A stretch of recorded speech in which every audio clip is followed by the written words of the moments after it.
Hello friends, मैं lucky Kumar LN के class में आपका स्वागत है। आज इस वीडियो में हम आपको हृदय की कार्य प्रणाली के बारे में बताने वाले हैं। तो वीडियो को स्किप मत कीजिएगा, वीडियो को शुरू से अंत तक देखिएगा। तो चलिए स्टार्ट करते हैं। हृदय की कार्य प्रणाली। हृदय एक पंप की तरह कार्य करता है। हृदय जो होता है वो पंप की तरह कार्य करता है। इसकी पेशियां सिकुड़ कर रक्त को बाहर भेजती है एवं संकुचित होकर रक्त को अपने अंदर खींचती है। हृदय जो होता है जब सिकुड़ता है तो क्या होता है, रक्त जो है बाहर चला जाता है, और जब संकुचित होता है क्या होता है, रक्त अंदर आ जाता है।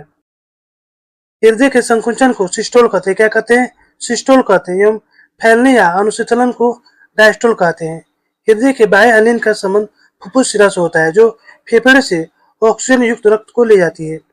अब ये देखिए क्या है, हृदय का बाह्य अलिंद है, इसका संबंध फुफ्फुस शिरा से है। ये क्या कार्य करता है, तो फेफड़ों से ऑक्सीजन युक्त रक्त को ले जाता है। ठीक है। बाह्य अलिंद का संबंध एक डी कपाट द्वारा बाह्य नीले से होता है। अब यहाँ देखिए ये क्या है, बाह्य अलिंद है, ये बाह्य नीले है, यानी कि बाह्य अलिंद का संबंध बाह्य नीले से है। ठीक है। अतः अलिंद का ऑक्सीजन युक्त रक्त कपाट खोलकर बाह्य नीले में आ जाता है। यहाँ से जो रक्त है बाह्य अलिंद से, यह बाह्य नीले में आ जाता है रक्त। ठीक है। बाह्य नीले का संबंध एक महाधमनी से होता है। ये जो बाह्य नीले है इसका संबंध किससे होता है, तो बाह्य नीले से होता है। ठीक है। अतः बाह्य नीले का ऑक्सीजन युक्त रक्त इस महाधमनी से होकर पूरे शरीर में चला जाता है। यहाँ से रक्त आकर यहाँ निकलता है, जिससे पूरे शरीर में प्रवेश कर जाता है। शरीर विभिन्न भागों से ऑक्सीजन वाहिनी अशुद्ध रक्त महाशिरा द्वारा दाएं अलिंद में आता है। अब यहाँ देखिए ये क्या है, महाशिरा है, इसी के द्वारा जो अशुद्ध रक्त है वो दाएं अलिंद में आता है। ठीक है। दाएं अलिंद और दाएं नीले के बीच त्रिकपाट होते हैं। क्या होते हैं? त्रिकपाट होते हैं। दाएं अलिंद का रक्त इस कपाट से होकर दाएं नीले में आ जाता है। अब यहाँ देखिए ये क्या है, दाएं अलिंद है, ये दाएं नीले है, तो रक्त जो है महाशिरा से होकर दाएं अलिंद आती है, उसके बाद कहाँ चली जाती है, दाएं नीले में चली जाती है। ठीक है। दाएं नीले का संबंध फुफ्फुस धमनी से होता है, जो फेफड़ों तक जाती है।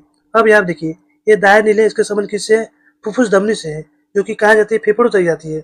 रक्त यहाँ पर आता है, दाएं नीले पर आता है, उसके बाद कहाँ जाता है, फुफ्फुस धमनी में जाता है, उसके बाद फेफड़ों में चले जाता है। ठीक है। अतः ये रक्त फुफ्फुस धमनी से होता हुआ फेफड़ों तक जाता है, वहाँ उसकी कार्बन डाइऑक्साइड फेफड़ों में चली जाती है। अशुद्ध रक्त में क्या होता है, कार्बन डाइऑक्साइड होता है, जो कि फेफड़ों में चले जाता है, और क्या होता है, ऑक्सीजन रक्त में आ जाती है, उसके बाद ऑक्सीजन जो है रक्त में आ जाती है। ठीक है। परिवहन का एक चक्कर पूरा करने में रक्त को हृदय से होकर 2 बार गुजरना पड़ता है। कितने बार गुजरना पड़ता है, तो 2 बार गुजरना पड़ता है। इसलिए मनुष्य में रक्त का परिसंचरण को दोहरा परिसंचरण कहते हैं। ठीक है। आराम की अवस्था में किसी स्वस्थ व्यक्ति के हृदय की पंप करने की गति 70 बार प्रति मिनट होती है।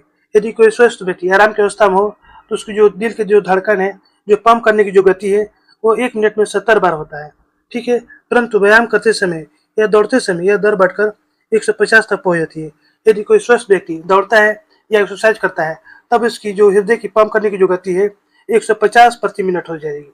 ठीक है। हमारा हृदय बाएं और दाएं भागों में बटा होता है। हमारा जो हृदय है 2 भागों में बटा होता है, बाएं और दाएं। ठीक है। इस विभाजन से मनुष्य तथा पक्षी को भी लाभ है। ठीक है। इससे दक्षतापूर्वक ऑक्सीजन की आपूर्ति होती है। पक्षियों के लिए भी यह महत्वपूर्ण है, क्योंकि शरीर के ताप के विनिमय के लिए निरंतर ऊर्जा की आवश्यकता होती है। शरीर के ताप के विनिमय के लिए किसकी आवश्यकता होती है, तो निरंतर ऊर्जा की आवश्यकता होती है। जल स्तर च जैसे मेढक और सरीसृप में त्रिकोष्ठीय हृदय होते हैं। कितने होते हैं, त्रिकोष्ठीय हृदय होते हैं। मछली के हृदय में केवल 2 कोष्ठ होते हैं। कितने कोष्ठ होते हैं, तो मछली के हृदय में केवल 2 कोष्ठ होते हैं। कोलम से ऑक्सीजन लेकर रुधिर सीधे हृदय में पहुंचता है। कहाँ पहुंचता है, सीधे हृदय में पहुंचता है। इस प्रकार इन जंतुओं में एक हरा परिसंचरण होता है। तो दोस्तों यही पर हमारा वीडियो समाप्त होता है। यदि हमारे वीडियो आपको अच्छे लगते हो तो लाइक सब्सक्राइब जरूर कीजिएगा, बेल आइकन जरूर दबाइएगा, जिससे नई वीडियो को नोटिफिकेशन आपको मिलता रहे। धन्यवाद।